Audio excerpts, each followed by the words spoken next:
This is a video to introduce Fourier series. Why do we learn Fourier series?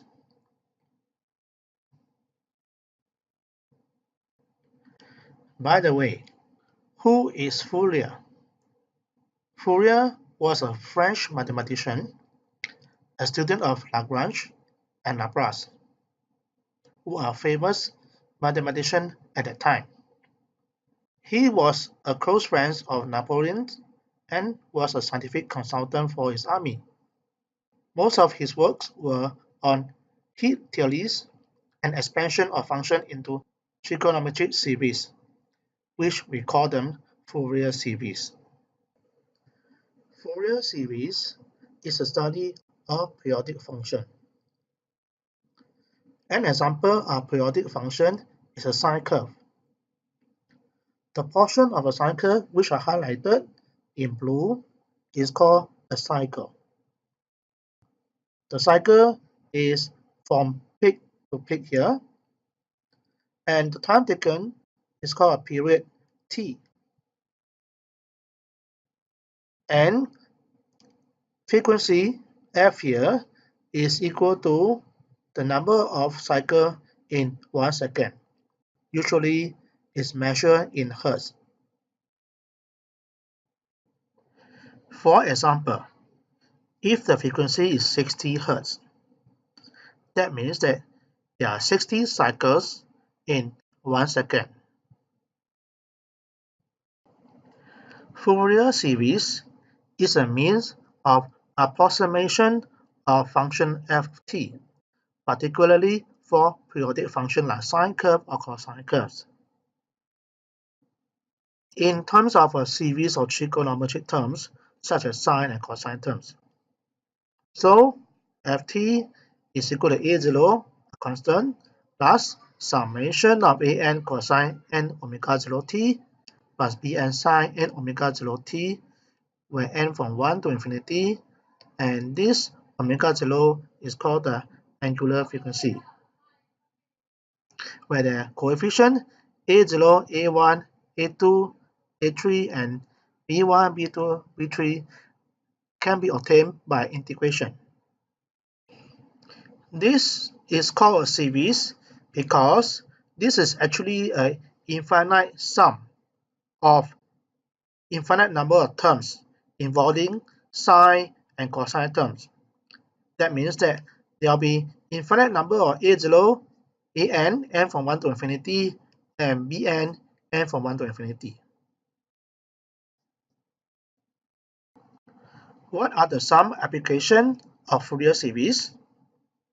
The main applications are in signal processing, where we can construct periodic function from a series of sine and cosine curve. And we can decompose periodic function into a series of sine and cosine wave. And also in the filtering of advanced noise cancellation, an application in audio image codecs such as MP3, JPEG, etc. There is also have many approximations in control theory and other branches of applied mathematics, physics, and electronics. Here is an animation of a square wave which has 60 hertz. You can see from the square wave, one cycle take 1 second. So this is a square wave of 60 hertz. And the approximation for Fourier series.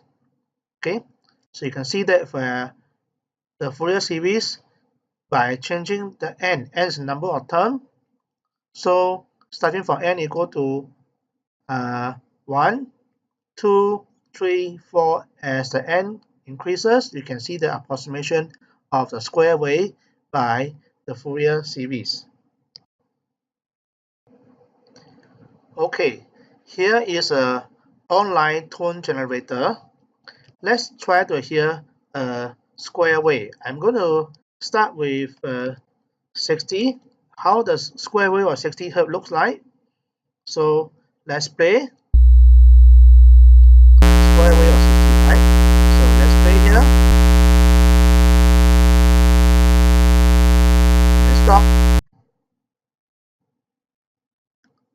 if I increase to sine wave, right? And then let's play and stop. Let's say I increase to 120 for sine wave and play and stop. Let's say I change to 240 Hertz and play and stop. So you can actually hear the sound wave in different hertz. So let's say one more, 360 Hertz. Let's play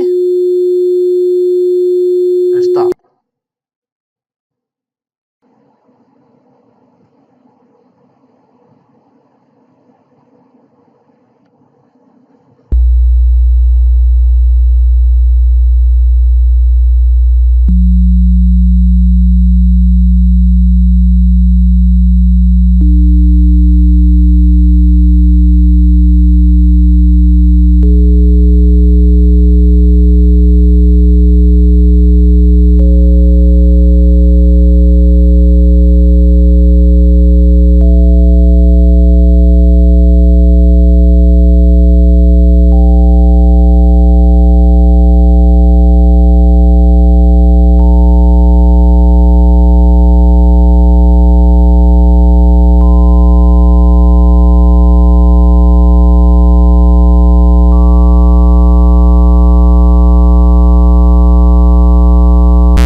After we have some fun watching how Fourier series is developed, let's get down to business to do the basics in our calculation.